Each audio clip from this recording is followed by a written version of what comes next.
Bonjour et bienvenue au GoCast. Aujourd'hui, on reçoit Patrick Mathieu, qui est l'organisateur, le fondateur de Hackfest, un événement magnifique au Québec, à Québec plus particulièrement. Donc, on a une communauté là, vraiment magnifique qui est en effervescence, très dynamique au Québec, plus précisément même dans la ville de Québec, dans le contexte. Alors, Patrick Mathieu remonte à l'époque de l'origine du Hackfest. C'est vraiment intéressant, hyper pertinent.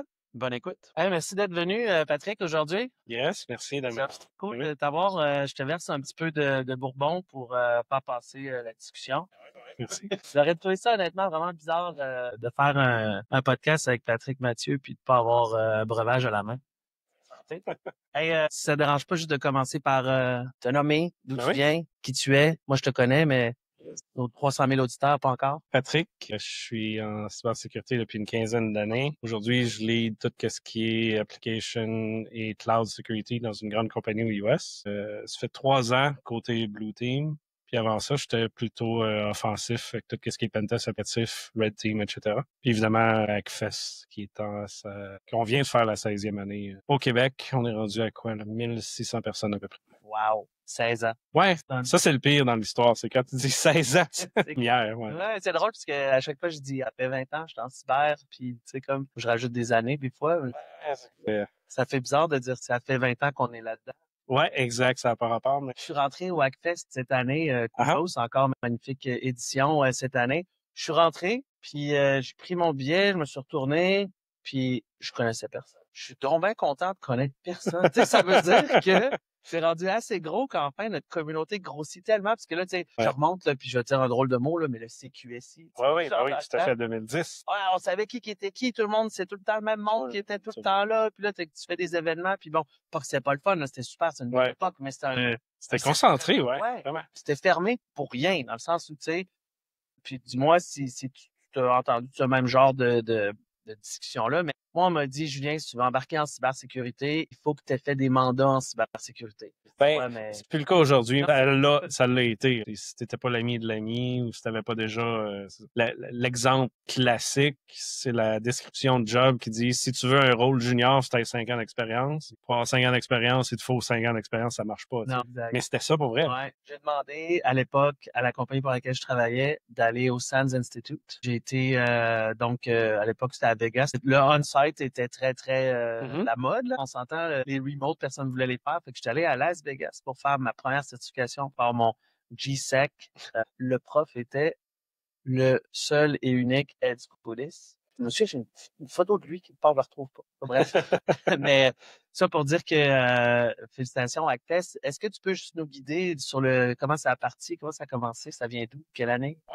Ben, on a commencé ça en 2009. On a comme reparti le projet de l'Université Laval, qui était vraiment un projet étudiant. Ils ont fait ça 2001, 2003, 2005. C'était à peu près 100 personnes dans une petite salle. Puis ça venait un peu de la scène de hacking des années 90. Capture the flag déjà ou? C'était une journée conférence plus un CTF le soir. C'était déjà ce format-là. C'était très cool.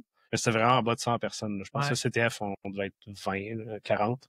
C'était déjà à cette époque-là les DEF CON, puis Ouais. il existait des sources d'inspiration ailleurs dans le monde.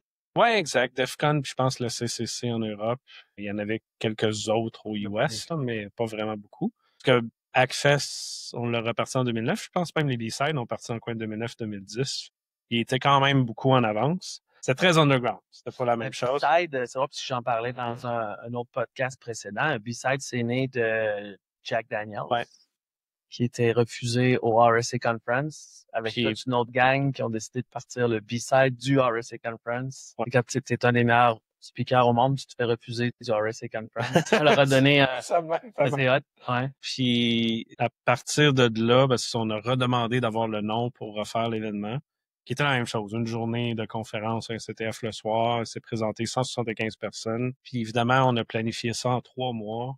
Sur le coin d'une table. J'aurais même dit à la personne qui avait eu l'idée, pas le temps de faire ça, ça me tente pas. Puis ça, c'était 6 mois avant. Puis 3 mois avant, on s'est dit, ben là, on va checker, voir, il est rendu où avec ce projet-là. Puis il avait pas avancé. Puis, bon, on va le faire. On s'est tapé ça en 3 mois, il s'est présenté 175 personnes. Puis depuis, c'est 30% d'augmentation jusqu'à la pandémie. Là. Ça a descendu puis ça l'a remonté. Tu disais, tu étais tout seul puis tu voyais pas t'étais tout seul, mais tu connaissais pas grand monde. On a les metrics, tu sais, du 30% d'augmentation, mais c'est à peu près aussi 30% de nouveaux à chaque année. OK. C'est quand même un gros chiffre. Oui, Là. vraiment, effectivement. Fait que dans le nombre total, oui, il y a 1600 personnes à l'événement, mais il y a à peu près un 5 à 8 000 personnes qui font du in-and-out, toujours avec un genre de 30% de nouveau. Fait qu'on a quand même une grosse communauté qui s'intéresse à la cyber au Québec pour le nombre de personnes qu'on a. C'est vraiment épatant, effectivement, de voir autant de gens, puis tu sais, on en connaît, je nommerai personne ici, mais des gens, tu dis, ah, ce gars-là, cette fille-là, c'est dans les meilleurs en Amérique du Nord. Oui, tout à fait. Là. Puis, born and raised Québec. Ouais. Puis c'est sûr qu'on on est au Canada, on n'aura pas 1000 personnes qui viennent des États-Unis. Tu as cette limitation-là. Mais ce qui est le fun quand même, avec plusieurs événements du Québec, c'est quoi, 2010, 2011, même quand l'événement commençait, là, on avait notre T-shirt du Hackfest à DEFCON, puis le monde était comme « Ah oui, je connais ça ». Comme, comment tu peux connaître ça? C'est sûr que c'est reconnu, puis ça va loin. Puis de l'autre sens, beaucoup ont l'expérience, tu sais, qui vont à des Black Hat Europe, Asie, puis sont reconnus partout. Comment vous recrutez je me doute, un call for speaker tout ça, mais tu sais, pour avoir du haut de gamme, là. Ben, c'est plus facile après 15 ans, là. Ils viennent un peu plus par eux-mêmes. Mais non, tu sais, les 5 premières années, il fallait leur demander. Des fois, tu fais des demandes, genre, s'il vous plaît, là. Il nous en manque un. Fait qu'au début, oui, il y avait beaucoup de demandes, autant sponsors que conférenciers. Mais tu sais, quand ça fait 10 ans, je veux dire, ça roule presque tout seul, là. C'est pas vrai, là, mais c'est beaucoup plus facile. Ouais, non, c'est plus facile, comme tu dis, ça roule pas tellement tout seul. Je veux dire, les 2 mois avant l'événement, c'est juste ça qu'on fait, là, mais tu sais, le reste de l'année, ça roule quand même tout seul. Fait que les call for paper, ça passe la centaine. C'est quand même vraiment cool, là. C'est quoi la mission principale du Hackfest? L'idée numéro 1, c'était la relève, aider à pousser, avoir plus de monde dans le domaine. Parce qu'au début, il n'y avait pas grand monde ou personne connaissait ça. C'était plus, comme je disais, le hacking de fond de sous-sol dans les années 90. On l'a tout appris sur le temps, fait qu'il n'y a rien qui existait officiel. Il n'y avait pas vraiment de job, il n'y avait pas de certification, rien. Vidéo, avec le jeu de la pyramide, c'est pas mal ça. Monsieur Chin. Mais tu sais, il y avait rien dans ce sens-là, fait qu'on a beaucoup poussé pour ça. Puis évidemment, le partage de connaissances et tout, mais le Hackfest est devenu beaucoup plus que ça. Là. On a vraiment poussé pour avoir tout ce qui est au niveau augmenter la connaissance dans des sujets spécifiques. Tu sais, l'exemple, c'est cette année avec le SCADA, un village avec 3-4 partenaires, du hacking avec des modules, tu sais, qui se retrouvent dans des barrages hydroélectriques. Là. Fait que ça, c'était hot. Il y avait du core hacking. Est-ce que tu as des cas concrets réels de choses qui aujourd'hui arrivent, alors qu'à l'époque, on disait, ouais, mais qu'est-ce qui arrive si je me fais hacker? Ben, rien. Oui, t'as beaucoup de sécurité par obscurité aussi. Tu sais, qu'est-ce qui est SCADA dans ce temps-là? T'aurais pas eu quelqu'un qui dit, ah oui, je vais venir mettre mon objet là pour que tu le pirates. Il y avait pas cette tendance-là, là. Fait qu'il y a ça, puis évidemment, on est tombé dans le coin de 2016 à parler beaucoup aux médias.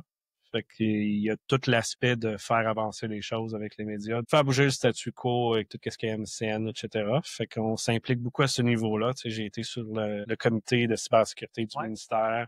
On a fait la responsible disclosure avec le gouvernement pendant des années, jusqu'à temps que ça a dérapé un peu. On fait le scan à chaque 2-3 ans qu'on présente au Hackfest, où ce qu'on montre l'état de la sécurité, là, de la surface d'attaque du gouvernement et tout. T'as pas aussi un phishing téléphone? Oui, le concours de social engineering, ça c'est hot, c'est solide. Je veux le faire chaque année, mais j'ai pas le temps parce que j'ai pas l'événement. Devant une salle, quelqu'un dans un boot de plexiglas, devant quoi, 150-200 personnes cette année à peu près, qui appellent de vraies entreprises soutirées de la vraie info. Comment vous, c'est peut-être une question bizarre un peu, mais comment vous vous assurez que l'entreprise à qui vous faites ça sont corrects avec ça? Non, ils le savent pas, on leur dit pas. La seule chose, c'est qu'on le dit après. Si vous voulez les résultats, les rapports, les recherches et tout, on le donne après. Ouais, c'est un pentest gratuit, non annoncé, parce que au niveau légal, c'est la même chose que faire un appel. J'ai le droit de t'appeler puis te demander des liens. Au niveau légal, il n'y a pas de problème avec ça. Officiellement, n'importe qui a le droit de faire un appel à quelqu'un d'autre si tu ne soutires pas des informations confidentielles. Si je te demande ta carte de crédit, là, on raccroche. T'es comme out de la partie. Officiellement, tu sais, d'appeler quelqu'un puis dire c'est quoi ta version de Windows. J'ai pas une qui avait le bruit de bébé en arrière ou parce que ça, c'est dans une des Damien l'a déjà fait. Je sais pas s'il l'a fait cette année encore, mais généralement, il le fait. Là.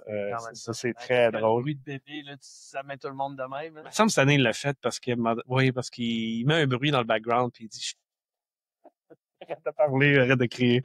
Des affaires du genre. Fait que ça marche, ça met quelque chose comme ça. Puis même, cette année, il n'a pas gagné, mais François Gabriel qui a gagné l'année passée, 2023. Cette année, personne qui a appelé, il n'a pas eu toutes les réponses parce qu'officiellement, c'est 50 questions qu'il faut qu'il récupère avant le concours dans un rapport. Ouais, de Recon qui trouve la réponse sur Internet, qui est potentiellement là ou pas. Ouais. Puis, il trouve les numéros de téléphone, il se crée un contexte de qui appelle, ils se font passer pour qui.